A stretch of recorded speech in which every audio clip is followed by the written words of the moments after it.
Muy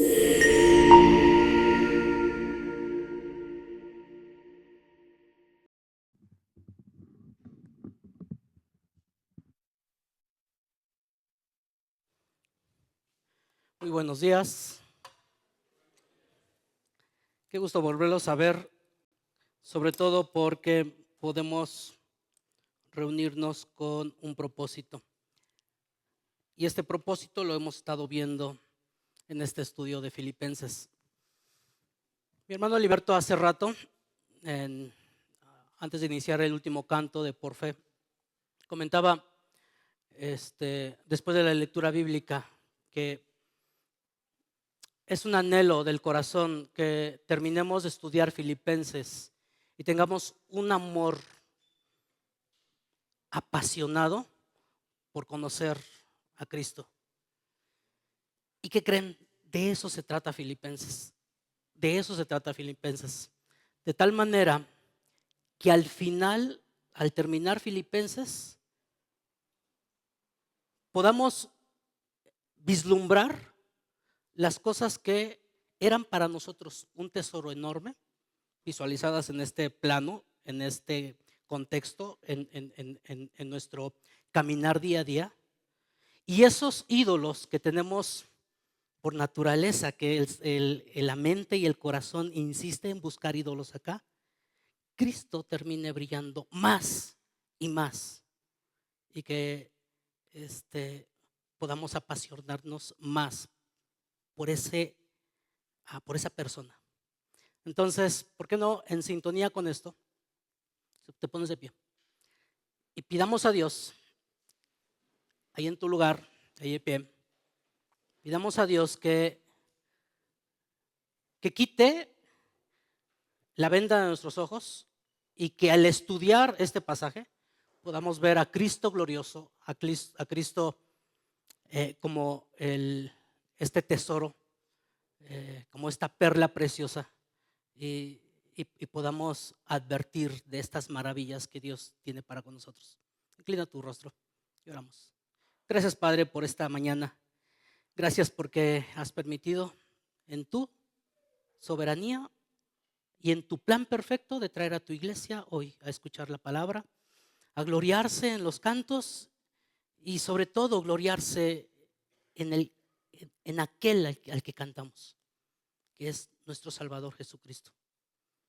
Permite, Padre, que en este mismo pensamiento, en este mismo deseo que Pablo nos contagia en esta carta, que podamos apreciarlo. Ayúdanos a que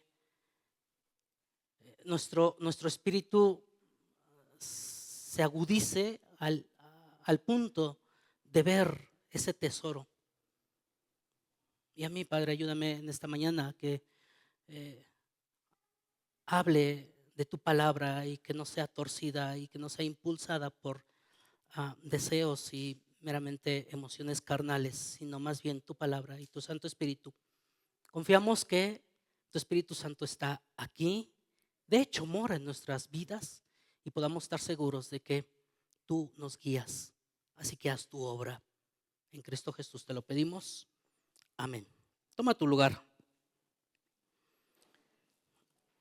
Y es que repasando cada día más algún pasaje que estudiamos y luego regresamos y luego advertimos, de repente podemos ver más luz en la palabra de Dios. El título que le puse a esta lección del versículo 3 al 8 del capítulo 1, que por cierto llevamos 4, con esta es la cuarta, estudio bíblico de la carta a los Filipenses. Y le nombré las evidencias de la buena obra de Dios. Lo dividía en 3 puntos. El domingo pasado vimos el primer punto. El primer punto, la obra de Dios llena el corazón de Pablo de gratitud. El segundo punto, que si Dios permite, abarcaremos la obra de Dios llena el corazón de Pablo de confianza, y ahí nos detendremos en el versículo 6, como que sería el versículo clave de esta parte del tema, de las evidencias de la buena obra de Dios. Y el punto 3 que es como una conclusión. La obra de Dios llena el corazón de Pablo de amor, de tal forma que la obra de Dios llena el corazón de Pablo de gratitud, llena el corazón de Pablo de confianza y llena el corazón de Pablo de amor. Y empezamos. Y dice el versículo 3. Pedí que se leyera desde el principio para tener un poquito más de contexto y tener más visión de lo que Pablo está hablando en estos versículos. Filipenses 1, 3 al 8. Doy gracias a mi Dios siempre que me acuerdo de vosotros, siempre en todas mis oraciones, rogando con gozo por todos vosotros, por vuestra comunión en el Evangelio desde el primer día. De tal manera que veíamos, y voy a hacer un pequeño repaso, que Pablo empieza con una actitud ¿de qué? De dar gracias. Recordamos dónde estaba Pablo, estaba en la prisión y investigando un poquito, ya llevaba 4 años preso, 2 años en Cesarea. Recuerde que antes de llegar a Roma, en Cesarea estuvo 2 años y esto lo expusimos en Hechos, si te acuerdas un poquito. 2 años estuvo en Cesarea. Y 2 años más ya estaba encarcelado en Roma, bajo la custodia romana. Dependía totalmente del apoyo económico de las iglesias. No era un hombre millonario, el cual se sustentaba por los ingresos de papá o mamá o de la familia. No, absolutamente, sino más bien lo sostenía y dependía totalmente de la iglesia. Y ahí esperaba un juicio cuyo resultado podría ser de libertad o de muerte. Y estaba consciente, y eso lo podemos ver en Hechos, en los últimos capítulos, que le espera ver a su Creador. Pero a pesar de eso, a pesar de que ya llevaba 4 años encarcelado, brota de su corazón una gratitud. Y una gratitud hacia alguien que sostenía sus prisiones hasta ese momento. Doy gracias a mi Dios, dice. Pablo nos empieza a decir la relación cercana que tenía con su Dios. Y este es uno de los principales puntos que Pablo quiere contagiar a los filipenses y sin duda también a esta iglesia. ¿Qué tanto de pertenencia decimos mi Dios? Pablo nos empieza a decir la relación cercana que tiene con Dios, y eso lo estaremos viendo inclusive por toda la carta, sobre todo cuando dice, para mí el vivir es Cristo y el morir es ganancia. Pero Pablo, a través de esta carta, deja ver cómo oraba y cómo tenía un sentimiento hacia la iglesia de Filipos. Y es que la iglesia de Filipos se caracterizó por algo muy importante, que lo vimos la semana pasada y en estos capítulos que estamos recordando. Siempre que me acuerdo de vosotros, palabras que se repiten, lo veíamos siempre, una palabra que está ahí repitiéndose 4 o 3 veces. Siempre, o sea, sus oraciones eran constantes. Sus oraciones en prisión eran constantes. Creo que Dios permite que pasemos por circunstancias adversas para que podamos aclamar al que tiene control de todo. Y sin duda, en la cárcel, Pablo pudo advertir esta cercanía cuando Dios le confortaba a través de los medios de gracia, que era por medio de la iglesia de Filipos. Lo vamos a ver más adelante. Pero también la otra palabra que se repite, a vosotros, oraba por todos, absolutamente por todos. ¿Quiénes eran esos todos? Y en el versículo 1, ¿qué dice? Pablo y Timoteo, siervos de Jesucristo, ¿a todos qué? A todos los santos en Cristo Jesús que están en Filipos y con los obispos y diáconos. Así que no tan solo era, ¿se acuerdan la primera mujer que Dios le abrió el corazón para que recibiera el evangelio? ¿Cómo se llamó? La hermana Lidia. No tan solo al carcelero y su familia, de todos vosotros, sino también a 2 personas que tenían problemas y tenían conflictos, a Evodia y Síndique. Bueno, pues se acordaba de ellos Y su amor, y lo vamos a ver más adelante, estaba también con estas personas que de repente no podrían faltar sin duda en alguna iglesia. Siempre que me acuerdo de vosotros, continúa el pasaje. Siempre en todo, versículo 4, siempre en todas mis oraciones, por todos, ¿qué dice otra vez? Por todos vosotros. Y en todas mis oraciones otra vez Pablo nos hace ver que ¿qué? Que sus oraciones estaban presentes en la iglesia de Filipos. Era un hábito y no era para rellenar la carta, porque más adelante vamos a ver que pone a Dios de testigo de todo lo que escribe aquí.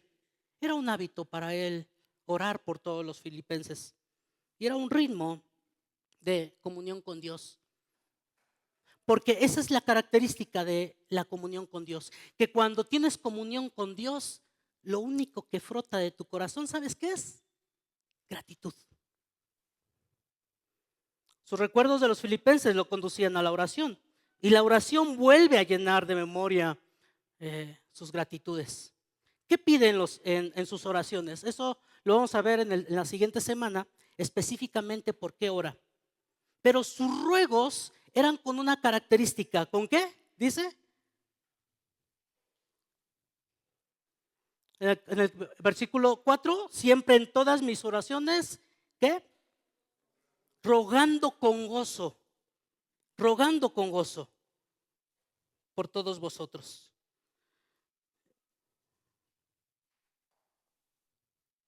Y veíamos que el gozo era un fruto del Espíritu. De aquí que esta iglesia, de aquí que esta carta, ¿qué creen? Así como para los efesios que estudiábamos, también va dirigida ¿para quién? Para cristianos. Va dirigida para la iglesia que ha entendido el evangelio.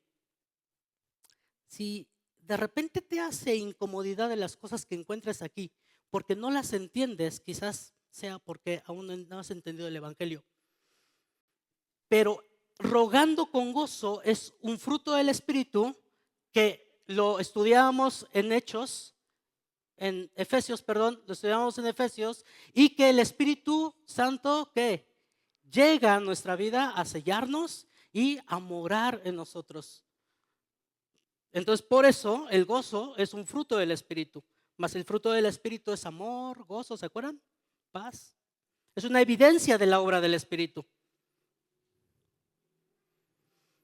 Pero Pablo ponía de evidencia que el gozo, como lo definía el mundo, no era igual al gozo que podemos experimentar los cristianos. Decíamos que gozo en el griego, que es chará, escucha lo que dice la definición, si es que hace 8 días te lo perdiste. Dice, es un estado de alegría o felicidad basada en una experiencia favorable. Es la definición coloquial de gozo. Pero Pablo destruye esta definición porque recordamos que estaba preso. No estaba en un estado favorable. No estaba experimentando cosas así bonitas, con muchas libertades, sobre todo cuando estaba en prisión. Sin embargo, escribe y ora con gozo. Una definición que encontré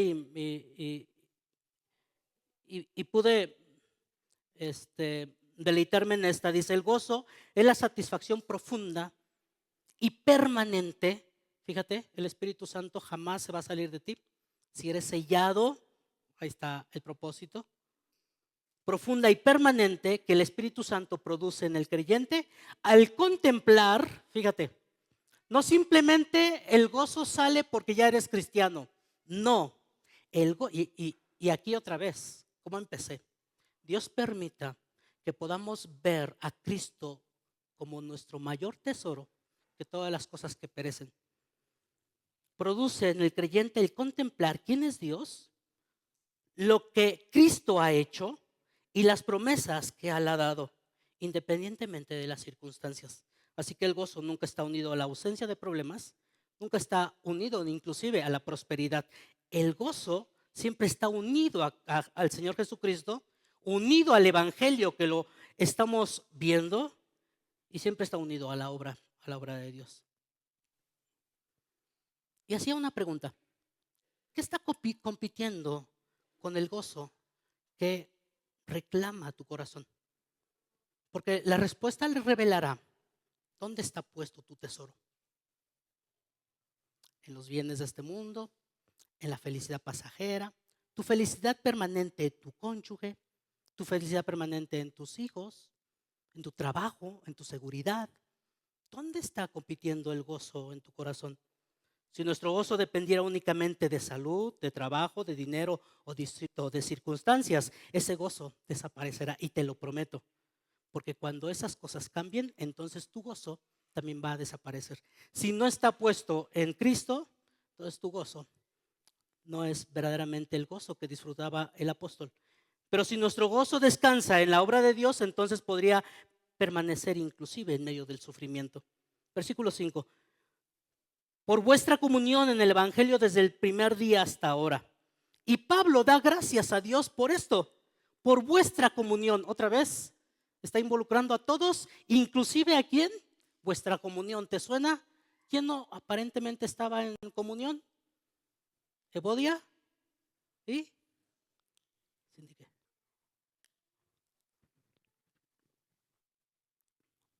¿Será que solamente esto pasa en la iglesia de Filipos? Pregunta: ¿cuánta indiferencia? ¿Cuánto roce? ¿Cuánta queja? ¿Cuánta queja, incomodidad, roce hubo esta semana cuando estuvimos en Escuela Bíblica de Verano? Escuela Bíblica de Verano. ¿Experimentaste eso? Donde, bueno, los que estuvieron participando todos los días aquí, los que pudieron cooperar en las actividades, sin duda también fue de grande bendición. Pero el hecho de tener una comunión en el Evangelio, está Pablo aquí presente y lo va a corregir más adelante. Pero daba gracias a Dios por vuestra comunión desde el primer día hasta ahora. Y fíjate que la comunión que muchas veces lo hemos ahí como que definido como koinonía, que significa participación, compartir, asociación, contribución, lo vamos a ver estos en 3 puntos importantes. Y la primera es centrada en el Evangelio. Doy gracias a Dios siempre que me acuerdo de vosotros, siempre en todas mis oraciones, rogando con gozo por todos vosotros, por vuestra comunión. ¿En dónde? En el Evangelio. Es un compromiso con la iglesia. Cuando Cristo atrae a una persona hacia sí, simultáneamente los atrae hacia los demás creyentes. ¿Qué significa eso? En primera de Juan nos los puede explicar mejor. Pero si andamos en luz como Él está en luz, ¿qué dice? Tenemos comunión unos con otros, y la sangre de Jesucristo, su Hijo, nos limpia de todo pecado. Si no hay comunión genuina con los hermanos, si prefieres aislarte, si prefieres tener tu evangelio tú solo, entonces valdría la pena hacerte una pregunta. ¿Eres parte de esa comunión en el evangelio? Pero también una comunión continua y perseverante. Y esta comunión continua y perseverante es una dimensión o un tiempo. Y el texto de Filipenses 5 remarca esta comunión desde el primer día hasta ahora. Y veíamos cómo el evangelio se había propagado en los gentiles, y cómo Pablo extendía, cómo el Señor Jesucristo extendía el evangelio a través de la exposición de la palabra de Dios, a través de Pablo. La comunión se da desde el primer día, desde que tienes un entendimiento del evangelio, y es continuo. Porque Pablo dice desde el primer día hasta ahora. Y a esto se le conoce por lo regular en teología como perseverancia de los santos. La comunión verdadera no es un entusiasmo pasajero, ni un impulso emocional, emocional momentáneo que se termina. Es una obra que viene directamente de Dios. Y esa obra, ¿qué crees? No nace de ti. Lo vuelvo a repetir. Esa obra no nace de ti. Porque precisamente en el versículo 3, que donde yo voy a profundizar, veamos de dónde nace. Esa obra nace de Dios. La obra de Dios llena el corazón de Pablo de la confianza. ¿Qué confianza? Vamos al versículo 6. ¿Tienes tu Biblia? ¿No necesitas una? ¿No necesitas una? ¿Alguien no necesita una?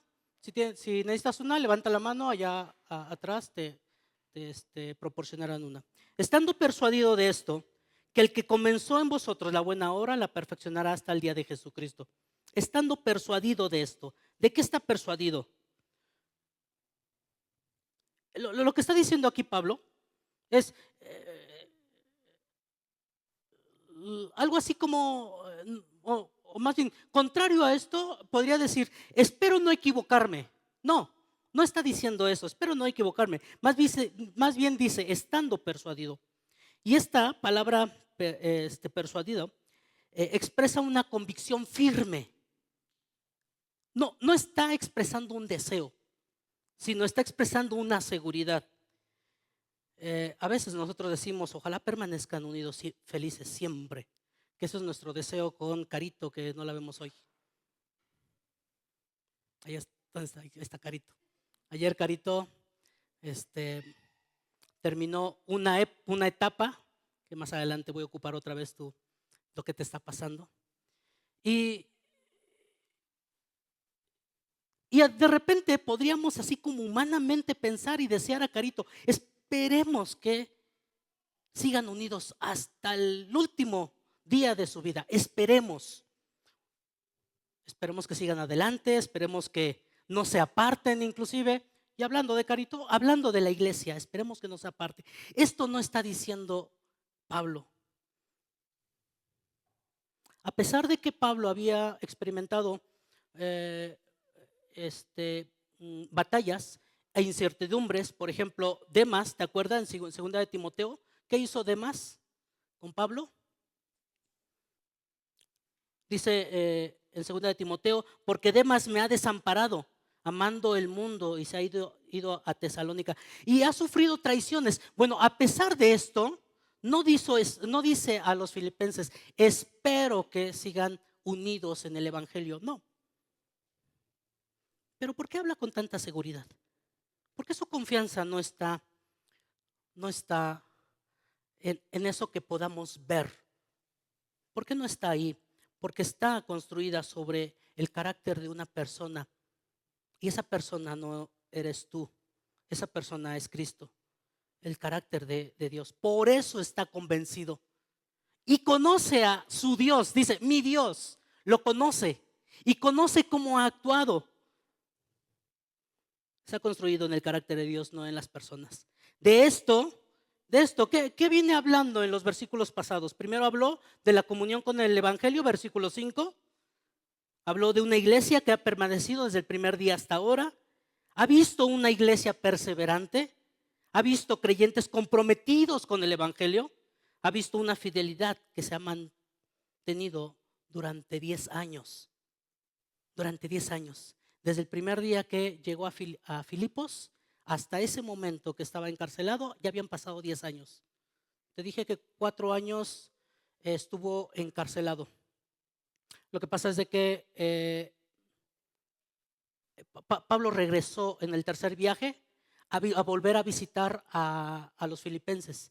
Y después de ese tercer viaje es cuando tiene el conflicto en Jerusalén, ¿te acuerdas? ¿Te acuerdas cuando desde ahí empieza su persecución y la idea que tenían los judíos de matarlo? Y bueno, lo vimos en el estudio de Hechos. Pero estando persuadido de esto, es una evidencia que fortalecía su confianza. La evidencia no es un fundamento, no es el fundamento de su confianza, para nada, ¿eh? La evidencia no es el fundamento de su confianza. El fundamento sigue siendo su Dios. Es importante porque no está diciendo eso. Como ustedes han perseverado hasta hoy, estoy seguro de que seguirán adelante por sus propias fuerzas. No está diciendo esto. Está poniendo toda la obra en quién, en aquel. Lo que sí está diciendo es, al contemplar todo lo que Dios ha hecho en ustedes, estoy plenamente convencido. Muchas veces vemos a líderes o a matrimonios en la iglesia que son fieles y que son ejemplos. Y decimos, ¿qué fuerza de voluntad?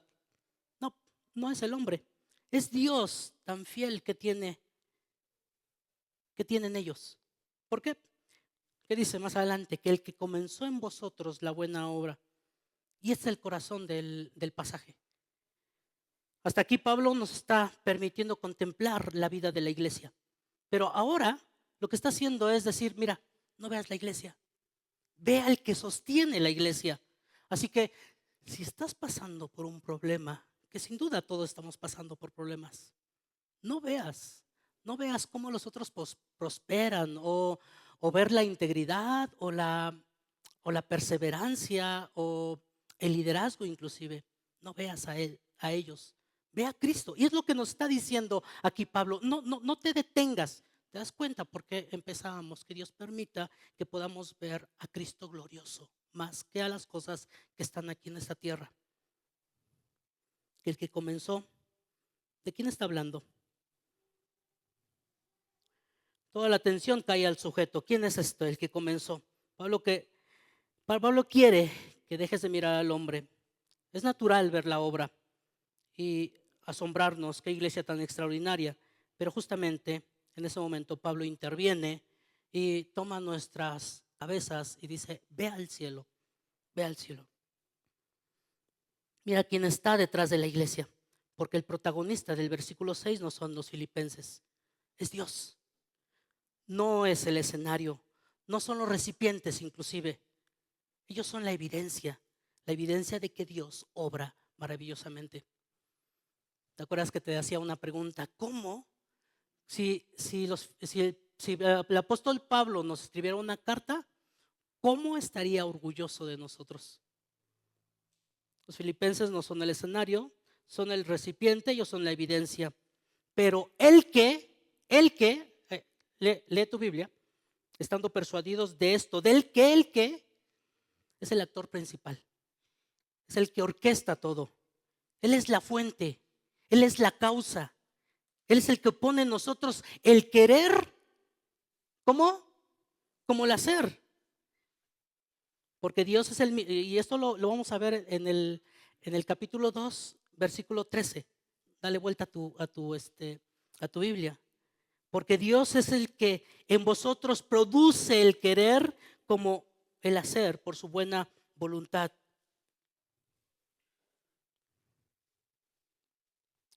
El problema es de que el ser humano siempre quiere atribuirse las cosas.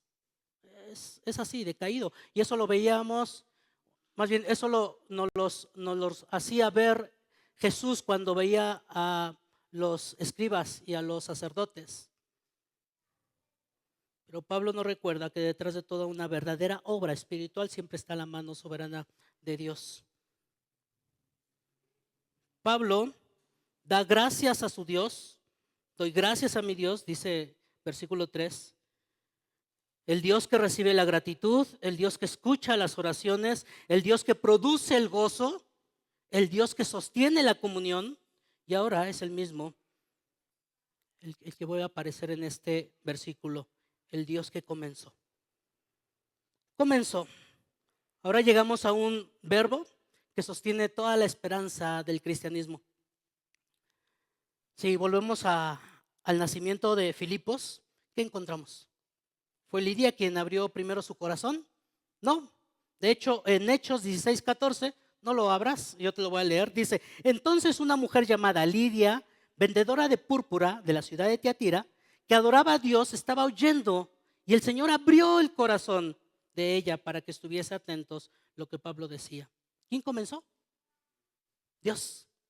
Dios, estando persuadido que el que comenzó en vosotros la buena obra. ¿Y en el carcelero? ¿Cómo fue que sucedió esto? ¿Fue el carcelero quien buscó espontáneamente a Dios? No, absolutamente no. Pero primero Dios estremeció la prisión, ¿se acuerdan? Un gran terremoto. Después quebrantó su orgullo y se postró a los pies de Silas y de Pablo y Silas. Y es ahí donde Dios abrió el corazón del carcelero y preguntó, ¿qué debo hacer para ser salvo? Todo empieza a través de Dios. Todo, todo empieza. Y esto lo vemos en toda la Biblia. Esto se repite, se repite. De aquí un problema de la predestinación, que depende de ti o depende de Dios. Y más adelante lo voy a comentar. Pero aquí Pablo nos está diciendo que Dios es el que empieza una obra. Noé no buscó primero a Dios. Abraham no estaba buscando una tierra prometida. Israel no escogió primero a Dios. Los discípulos no eligieron a Cristo. De hecho, Cristo, ¿qué les dijo? No me elegiste a mí. No me eligiste vosotros a mí, sino que yo os elegí a vosotros. Esto es lo que Pablo mismo dice. Cuando iba camino a Damasco, ¿iba buscando Saulo a Dios? No, no, todo lo contrario, iba persiguiendo a la iglesia. Fue Cristo quien salió a su encuentro. De tal forma que la salvación comienza en el corazón de Dios antes de manifestarse en el corazón del hombre. Y esto, ¿qué crees? Ya lo hemos estudiado en Efesios. Según nos escogió en él, ¿qué? ¿Todos juntos? Antes de la fundación del mundo, para que fuésemos santos y sin mancha delante de él. ¿Te das cuenta? Es una obra que Dios empieza. El que comenzó en vosotros la buena obra. ¿Qué observamos? ¿Dónde ocurre la buena obra? En vosotros. ¿Quiénes son vosotros? Pues la iglesia. Otra vez, vosotros, esta palabra que se repite constantemente. En la misma iglesia por la que Pablo da gracias, la misma iglesia por la que ora, la misma iglesia que participa en el Evangelio, la que ha perseverado desde el primer día hasta ahora y ahora en vosotros. Esta obra no debe entenderse únicamente de manera individual, porque vosotros nos abre una ventana a que el Evangelio no es personal. Aunque, viéndolo desde otra perspectiva, sí, el Evangelio es personal porque no depende de tus papás para que tú creas. No depende de tu papá, de tu mamá para que tú creas. Es personal. Pero me refiero a esta parte de individualismo. O sea, que yo ya soy salvo y ya no es necesario congregarme a otra iglesia.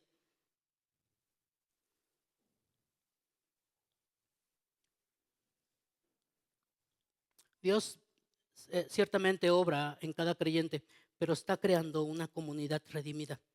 Un pueblo que Dios ha formado para sí. Y otra vez en Efesios 2, 19 al 22. Así que ya no sois extranjeros, dice, ni advenedizos. ¿Te acuerdas de este estudio?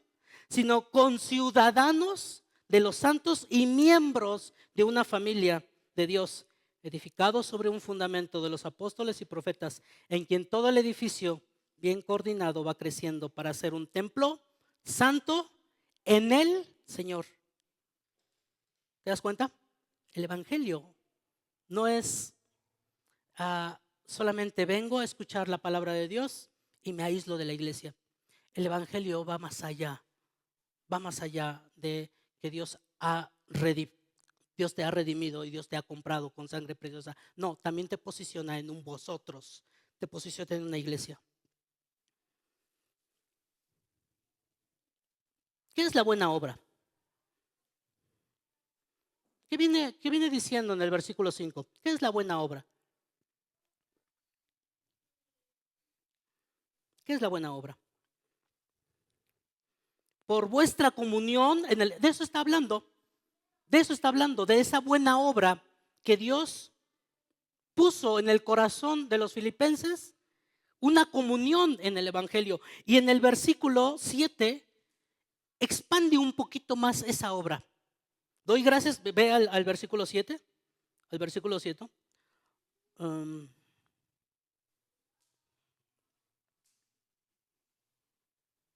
Como me es justo sentir todo esto, sentir esto de vosotros, de todos vosotros, por cuanto os tengo en el corazón y en mis prisiones y en la defensa y confirmación del Evangelio, todos vosotros sois participantes conmigo de la gracia.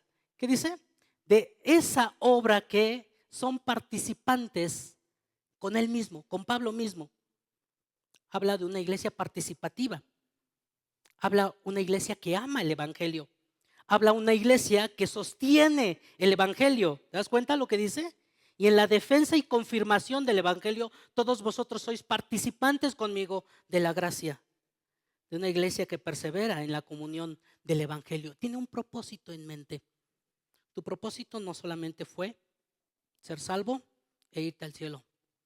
Y quitarte todos los pesares del mundo y ya no vas a sufrir porque te vas directamente al cielo, porque Cristo pagó ese rescate por ti. Ya no eres pecador delante de Dios, ya eres justo y te vas al cielo. Ahí termina el cristianismo que crees. No termina ahí. No termina ahí. Habla de una iglesia que participa en el Evangelio, que ama el Evangelio y que sostiene el Evangelio. Y persevera, no tan solo eso, sino persevera. La perfeccionará. ¿Qué dice? Estando persuadido de esto, del que comenzó en vosotros la buena obra, la perfeccionará. Pablo no cambia de sujeto. Sigue hablando de quién, del que. De mi Dios, dice en el versículo 3. Sigue hablando de él. El mismo Dios que comenzó, la terminará. No dice, Dios comenzó, ahora ustedes deben terminarla. Con sus fuerzas, con su sabiduría, con su fortaleza. No, absolutamente. Él es el que inicia y Dios es el mismo que concluye. ¿Qué significa perfeccionará? Fíjate que aquí este verbo lleva una idea en esta magnitud. Lleva una obra hasta su completa terminación. Es lo que está diciendo. Hasta su completa terminación. De concluir algo que ha iniciado. La imagen de esto es un artesano que no abandona su trabajo cuando todavía está incompleto. La de un agricultor que no abandona el campo después de sembrar. Y esta es la esperanza que tenemos los cristianos. De que a pesar de tus luchas, a pesar de tus debilidades, Dios te va a sostener hasta el último día. Y es que eso lo vemos desde la creación. Cuando Dios decidió crear los cielos y la tierra, ¿la abandonó? No. ¿La abandonó el tercer día? No. La llevó hasta el séptimo. Cuando decidió sacar a Israel de Egipto, la dejó para siempre frente al mar muerto porque no pudo abrir el mar. No, la concluyó. Cuando prometió levantar un descendiente de David, y esto es maravilloso, esto es genial. Cuando prometió levantar un descendiente de David, ¿olvidó su pacto? No. En el tiempo señalado nació Cristo. Cuando el Padre envió a su Hijo, ¿la obra de redención quedó incompleta? No. De hecho, Cristo proclamó, ¿qué dijo? ¿Qué dijo? ¿Estás conmigo? Consumado es. Consumado es. La obra se ha terminado. La obra de perfección, la obra de santificación, la obra de rescate. Dios termina lo que comienza, porque es la naturaleza de Dios. No la cambia. Él, de hecho, Él nunca cambia, Él nunca se cansa, Él no olvida, Él nunca abandona. Entonces, si en Dios está mi perseverancia, mi santificación, yo no debo de hacer nada. No. Pablo más adelante en la misma carta, capítulo 2, escribe: ocupaos de vuestra salvación con temor y temblor. Y esto es muy importante, porque a veces solamente leemos la palabra de Dios aislado y no profundizamos en lo que está más adelante. Y decimos, bueno, toda la obra es de Dios, por lo tanto, yo solamente me voy a sentar y a escuchar y no necesito hacer nada, no necesito orar, no necesito abrir su palabra, no necesito nada porque Dios ya hizo toda la obra. Pero Pablo en esta misma carta nos dice: ocupaos de vuestra salvación con temor y temblor. Pero inmediatamente, esto lo dice en el versículo 12 del capítulo 2. Inmediatamente en el versículo 13 dice, si estás ahí, léelo conmigo. Porque, y ya lo leímos, ¿qué dice? Porque Dios es el que en vosotros produce el querer como el hacer en su buena voluntad. Y aquí estaría un punto que valdría la pena preguntarte. ¿Dios ha producido en mí querer para esta propagación del evangelio?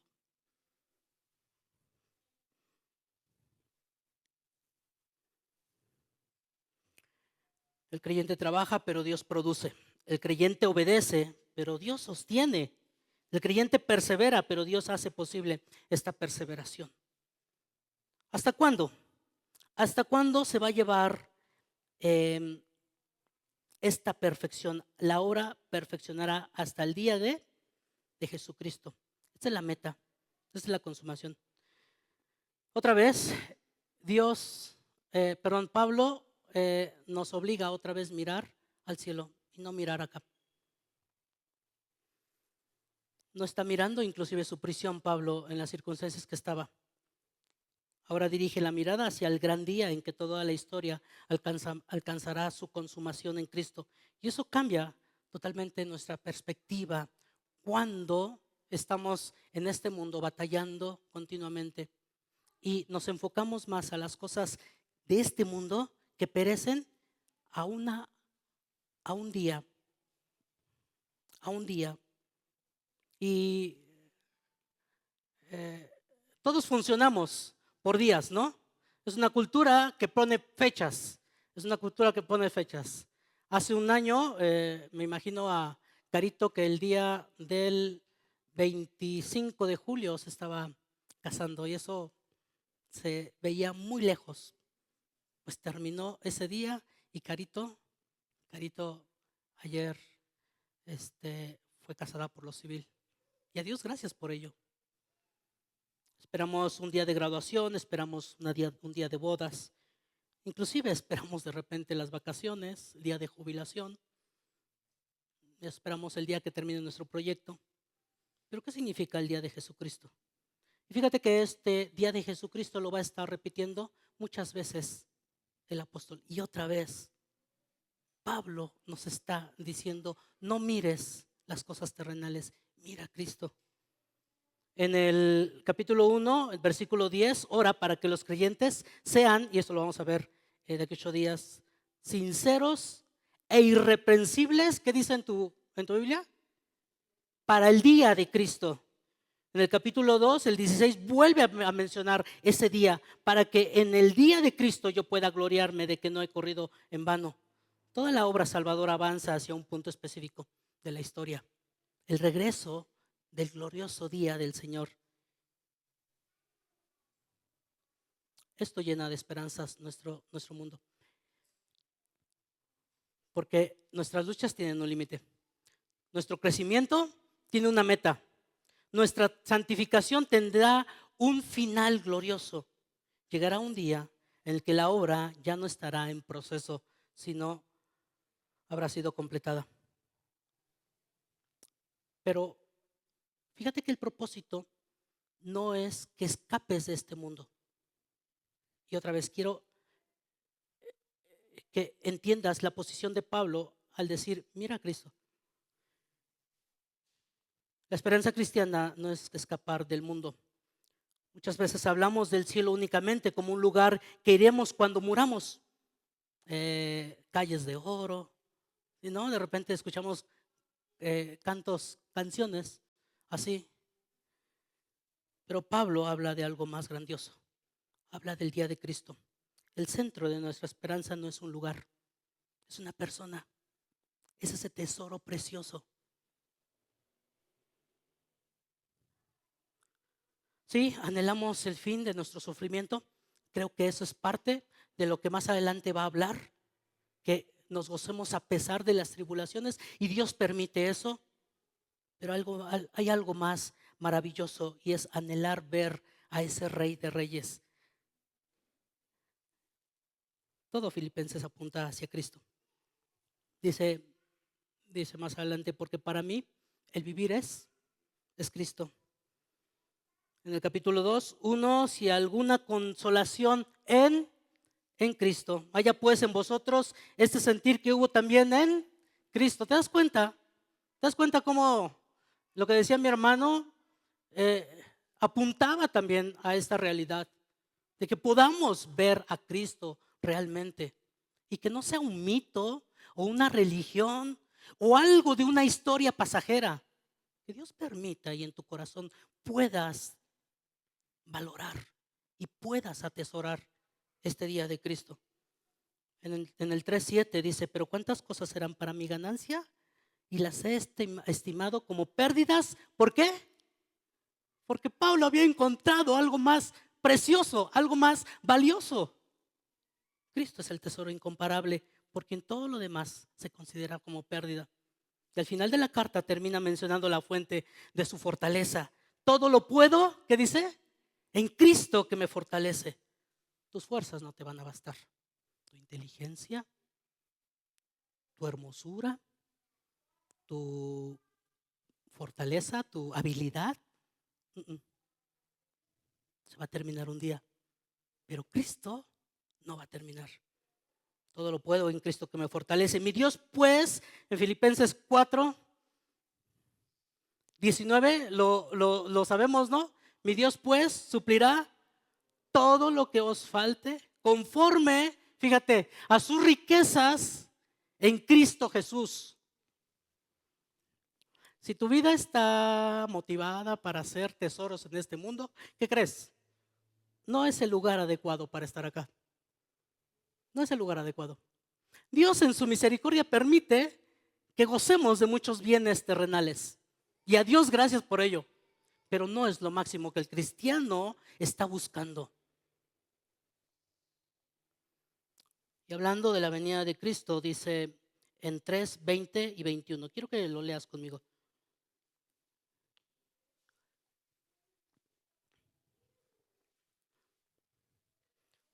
¿Ya estás? Filipenses 3:20 y 21. Mas nuestra ciudadanía está en los cielos, de donde también esperamos al Salvador, al Señor Jesucristo, el cual transformará el cuerpo de la humillación nuestra para que sea semejante al cuerpo de la gloria suya, por el poder con el cual puede también sujetar a sí mismo todas las cosas. Entonces, en resumen, el que comenzó la buena obra nos motiva a estar agradecidos a Dios. Y fíjate una cosa, Pablo estaba agradecido a Dios, que se lo hacía, y lo dije al principio, se lo hacía notar a la iglesia de Filipos. Y es que es necesario. ¿Cuándo te has acercado con un hermano y le dices, sabes, estoy agradecido a Dios por tu vida? Estoy agradecido a Dios porque con tu vida me ha edificado. Y no lo digo para que me lo digas. No, más bien porque esto vemos, me lo digas a mí terminando, sino más bien que esto sea un común denominador en todos los cristianos. ¿Por qué? Llegamos al punto donde nos cansamos. Y llegamos al punto donde olvidamos que las cosas terrenales están aquí y las cosas celestiales están allá, y como que hacemos separación. Y humanamente nos cansamos. Pero cuando llega ese confort, estoy orando a ti, estoy orando por ti, estoy dándole gracias a Dios por tu vida. Pablo daba gracias a Dios por la vida de los filipenses con gratitud y se los hacía saber. Y les decía, estoy dándole gracias a Dios por ti y estoy orando continuamente. La gratitud nace de la comunión en el Evangelio. La comunión evidencia una obra de Dios. Esa obra produce una confianza en el apóstol, que el que comenzó en vosotros la buena obra no descansa en sus fuerzas. La confianza descansa en la fidelidad de Dios. La fidelidad apunta directamente ¿a dónde? En el día de Jesucristo. Y terminamos. La obra de Dios llena el corazón de amor. Este es un punto también que es maravilloso y a mí me cambió la perspectiva. Y de hecho se los dije, ah, no recuerdo si hace 8 días, me cambió la perspectiva de cómo era Pablo. Por cuantos tengo en el corazón. 8. Porque Dios me es testigo de cómo os amo a todos vosotros con el entrañable amor de Jesucristo, por cuantos tengo en el corazón. Personalmente leía a Pablo como frío, distante, recio, duro al corregir. Pero esas palabras, después de que el Evangelio hace una obra maravillosa en Pablo, cambia esta perspectiva. Y de verdad, este no era Pablo. ¿Qué hacía? ¿Cuál era la característica de Pablo con Jerusalén o con todos los cristianos? ¿Respiraba qué? Amenazas y muerte contra la iglesia. Así literalmente lo externaba. Ahora no. Ahora es un hombre, no es un hombre que perseguía a los creyentes de esta ciudad. Ahora no es un hombre que perseguía a los creyentes de esta ciudad, en este caso de Filipos. No. El Evangelio no solamente cambió su destino eterno, sino también cambió su corazón. Aquel hombre que antes arrestaba cristianos a la cárcel, ahora cambia su forma de pensar y de sentir distinto. Ahora lleva a los cristianos a su corazón. ¿Te das cuenta? Pregunta, ¿cómo llevas a la iglesia en tu corazón? ¿Cómo lo llevas? ¿Qué significa tener en el corazón? Os tengo en el corazón. No está expresando una simpatía. No está expresando, más bien está expresando un reflejo de lo que Cristo ha hecho en su vida. Y vemos algunas notas, no voy a detener solamente el comentario. En Juan 13:1, nuestro Señor Jesucristo amó hasta el fin. En Juan, ese mismo evangelio, en 13 al 15, a sus discípulos los llamó ¿qué? Amigos. Y se entregó y dio la vida por ellos. En Mateo 9:36, tuvo compasión de las multitudes. Y lloró sobre Jerusalén en Lucas 19:41. El amor de Pablo no nació de la personalidad, de su personalidad, absolutamente no, porque al contrario, tenía otra personalidad. Fue producido por aquel que primero lo amó. Por eso el corazón que antes perseguía a la iglesia ahora la lleva a lo más profundo de su ser. Jonathan Edwards dice un comentario respecto a esta posición. Y decía que la verdadera conversión produce nuevos afectos. La verdadera conversión produce nuevos afectos. Y esto, porque ¿cuál era tu idea cuando estabas en el mundo? Pues amar el pecado, desear el pecado, buscar el pecado. Y estaba por naturaleza ese odio, ese rencor y ese fruto que no era del Espíritu, ¿te acuerdas? La verdadera conversión produce nuevos afectos. Y aquí vemos a Pablo cómo cambia sus afectos. Antes odiaba a la iglesia, ahora la lleva en el corazón. Y Jesús nos decía, donde está vuestro tesoro, allí está también vuestro corazón. De tal forma que sí, podemos decir que hay días que no soportamos de repente el pecado que nos asedia. Hay días. Y el pecado o más bien las acechanzas de Satanás que ocupa las artimañas para poner en conflicto a los que están a nuestro alrededor. Y es una lucha que batallamos.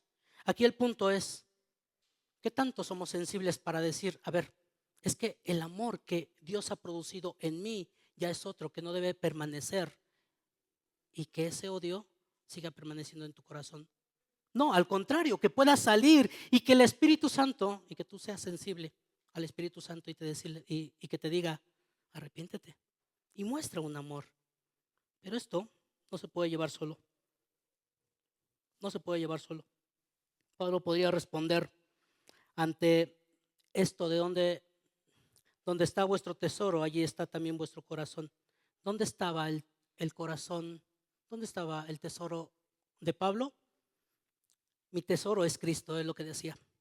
Y precisamente porque Cristo ama a su iglesia, también Pablo podría amar a la iglesia. No puedes amar profundamente a la cabeza.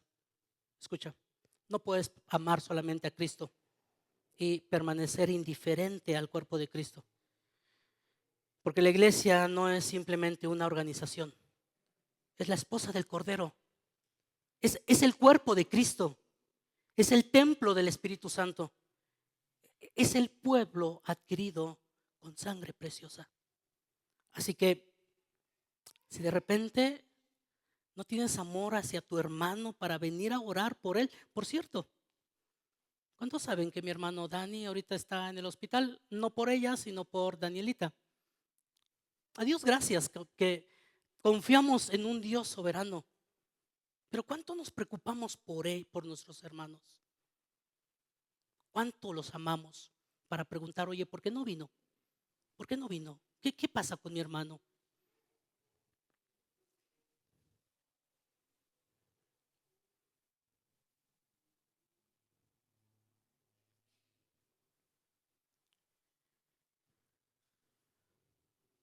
Porque Dios me es testigo de cuánto os amo a vosotros con el entrañable amor de Jesucristo. Versículo 7 dice, como me es justo sentir todo esto, sentir esto de todos vosotros, por cuanto os tengo en el corazón, en mis prisiones y en la defensa y confirmación del Evangelio, todos vosotros sois participantes conmigo de la gracia. Y solamente quiero detenerme aquí un poquito en de la gracia. Todos vosotros sois participantes conmigo de la gracia. ¿Qué es la gracia? Lo hemos estudiado mucho y la gracia parece que, y de hecho hoy lo cantamos ¿cuántas veces? ¿Te dice cuenta cuántas veces cantamos gracia? Fueron 3 cantos por ahí que mencionaba gracia y un cuarto. Y es cierto, somos bendecidos por ese regalo inmerecido. De hecho, así nos los explican, ¿no? Cuando advertimos que es el Evangelio. Pero fíjate que la gracia no salva a individuos. La gracia crea una comunión. Y de acuerdo a este contexto, todos vosotros sois participantes conmigo de la gracia. Todos vosotros sois participantes conmigo de la gracia. La gracia crea comunión, sostiene misiones, forma afectos santos, une a personas de distintas eh, índoles o de distintos pensamientos a una causa común, y este es el Evangelio. En, en el versículo 29 de este mismo capítulo 1, eh, habla también de esta gracia, solamente que lo pone en otras palabras, dice, porque vosotros os es concedido a causa de Cristo, no solo que creáis en Él, sino también que padezcáis con Él, vosotros, porque a vosotros os es concedido. La palabra os concedido precisamente proviene de la misma raíz de esta gracia. Ahora, ¿por qué me detengo acá? La gracia nos ayuda a creer, pero también servir hacia el Evangelio es gracia. Sufrir por Cristo también es gracia. Y léelo, no lo estoy inventando, porque todos vosotros sois participantes conmigo de la gracia. La gracia no solamente salva, muchas veces reducimos la gracia a momentos de conversión. Somos salvos por gracia, pero para Él la gracia acompaña toda la vida del creyente, toda la vida. Es la gracia la que llamó a Lidia, es la gracia la que sostuvo a Pablo en la cárcel, es la gracia la que produjo generosidad a los filipenses, es la gracia a los que los mantuvo unidos. Así que la gracia produce una familia. Otra vez, ¿y te das cuenta la insistencia de Pablo de vosotros? Y termino con esto, porque Dios me es testigo. Porque Dios me es testigo de cómo amo a todos vosotros con el entrañable amor de Jesucristo. Es como si Pablo dijera, si alguien tiene duda de la sinceridad de mis palabras, hay un testigo. Hay un testigo que conoce perfectamente mi corazón. No es un amor que dice, te aprecio del Señor, te amo en el Señor, estoy orando por ti en el Señor. No, simplemente como palabras de relleno. ¿Te ha pasado? A mí me ha pasado, sinceramente. Solamente por palabras de relleno estamos orando por ti. Y a veces no lo hago. Pero Pablo nos muestra aquí algo muy importante. Pablo conocía el Antiguo Testamento. En Jeremías, en Samuel, en Proverbios, en Salmos, no voy a detener, pero revísalo en la semana. Jeremías 17:10, primera de Samuel 16:16, Proverbios 21:2 y Salmos 139. Todo el Salmo, de hecho. Y Pablo sabía que Él escudriña nuestro corazón. Dios está escudriñando el corazón, las intenciones del corazón. Él pesa las intenciones. Y precisamente el Salmo 133, uno de los versículos dice, oh Jehová, tú me has examinado y conocido. Tú me has conocido mi sentarme y mi levantarme. Has entendido desde lejos mis pensamientos. Y al final dice, examíname, oh Dios, y conoce mi corazón. Pruébame y conoce mis pensamientos. Dios me es testigo, decía Pablo.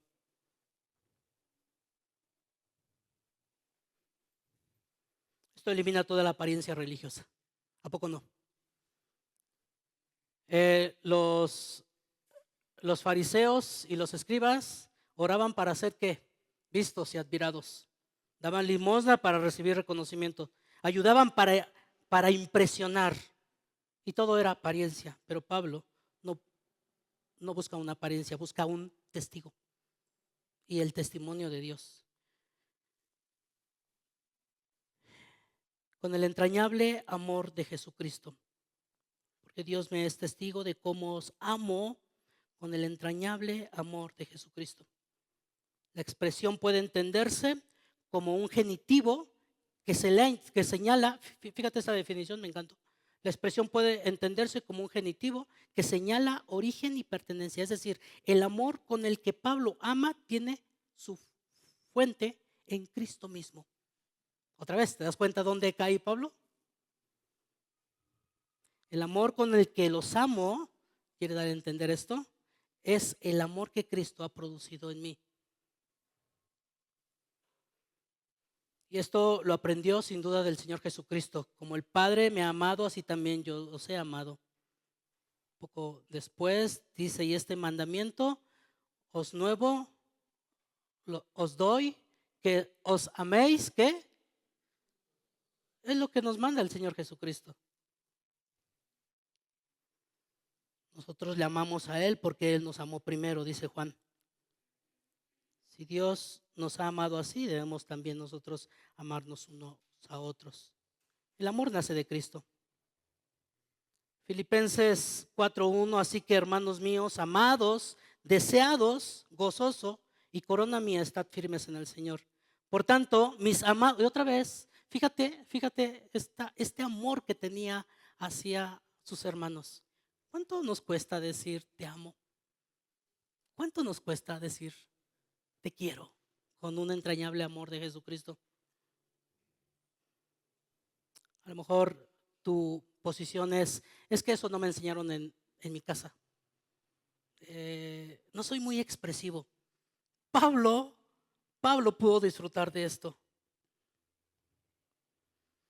Y Filipenses da una explicación por qué pasa esto. Filipenses 2:21, porque todos buscan lo suyo propio, no lo que es de Cristo Jesús, dice Filipenses. Pero en Romanos 14:19 da una posición que el cristiano debe advertir cuando está en esta lucha, porque todos buscan lo suyo propio, no lo que es de Cristo Jesús. Y Romanos 14 dice 19, así que sigamos lo que contribuye a la paz y a la mutua edificación. Mutua edificación. Termino con esto. Y quiero hacerte unas preguntas. Y pon atención. ¿Qué hace falta para amar a los hermanos como Pablo? ¿Qué te hace falta amar a los hermanos, a los que están contigo, como Pablo los amó? ¿Qué hace falta para dedicar nuestras vidas al servicio y a la propagación del Evangelio? ¿Qué hace falta? ¿Qué hace falta para perseverar durante años en el Evangelio, como lo que hizo con Filipos desde el primer día hasta ahora? ¿Qué hace falta para dejar de vivir para nosotros mismos y vivir para Cristo, como Pablo nos exhorta? Muchas veces pensamos en lo que nos hace falta, quizás más disciplina, más fuerza de voluntad, más compromiso, más actividades, pero Pablo nos ha enseñado algo distinto. Nada de lo que vimos en Filipenses 1 nació de la fuerza humana, absolutamente nada. La gratitud, la comunión, la perseverancia, la confianza, la gracia y el amor, todo nació de una buena obra. Porque Pablo podría amar así. ¿Por qué Pablo? Más bien, ¿por qué Pablo podría amar así? Porque primero fue amado por Cristo. Y ese es el punto clave. Porque podría confiar, porque conocía a Dios que nunca abandonó su obra. ¿Por qué podría vivir con gozo estando preso? Porque Cristo era más precioso para él que toda su libertad. Entonces entendemos que el problema más profundo de nuestro corazón no es simplemente que amamos poco a la iglesia. El problema es que muchas veces admiramos poco a esa persona que sostiene todo, que es Cristo. Porque nadie entregó, fíjate, esto me fascinó leyéndolo en un comentario, porque nadie entregó su vida por alguien que no consideraba valioso. Pablo consideró su vida miserable y pudo advertir que Cristo era más glorioso que todas las cosas terrenales. Nadie persevera por aquello que no ama. ¿Ah? Nadie persevera por aquello que no ama. Y de hecho eso sin duda lo has experimentado cuando te has enamorado. Cuando ha entrado esa sensación de hormigueos y todo eso. Y insistes. Nadie persevera por aquello que no ama. Nadie sirve con gozo a quien no ha disfrutado. Fíjate, nadie sirve con gozo a quien no has disfrutado. Por eso, antes de pedirle al Señor que te haga servir más, pídele que te permita ver la gloria de Cristo. Ponte de pie. Ponte de pie. Y pídele a Dios que obre maravillosamente en tu corazón y pueda destronar aquellos tesoros que has puesto en tu vida desde que comenzó la buena obra hasta ahorita. Y si no ha comenzado una obra, y si de repente te pusiste así, que esto es el Evangelio es una persona, el Evangelio es maravilloso, familia, hermanos, el Evangelio es Cristo. Cierra tus ojos, vamos a orar.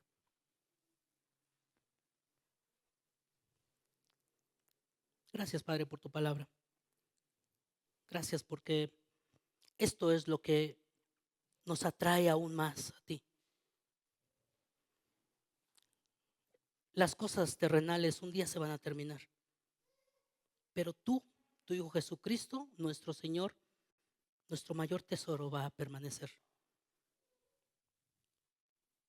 Ayúdanos a que servir no sea una carga o una obligación,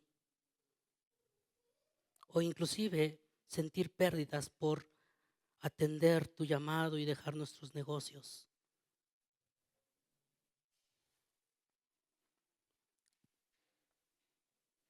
No te servimos para ganar a Cristo, Padre. Es la respuesta que tú has puesto en nuestro corazón, conquistado por tu Hijo Jesucristo. Ayúdanos a ver esa evidencia más hermosa de esta buena obra en Cristo Jesús. Te lo pedimos por Cristo Jesús. Amén. Toma tu lugar.